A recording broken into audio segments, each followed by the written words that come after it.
Hi everyone, in front of me I've got HONOR X6a and let me share with you how to soft reset this device.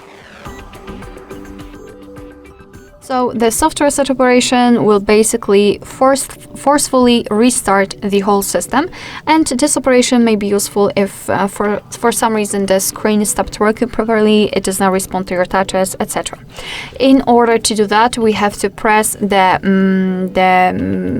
power button, which is located right here, and volume down button together and wait until we will see the black screen, the developer's logo. So the combination is the same as during taking a screenshot. So let's try to do it. Let me press both of those buttons simultaneously and hold all the time.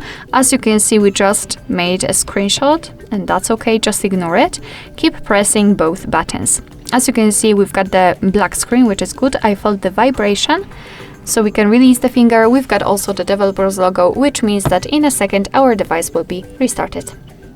Alright, so that will be all. Thank you so much for watching. I hope that this video was helpful, and if it was, please hit the subscribe button and leave the thumbs up.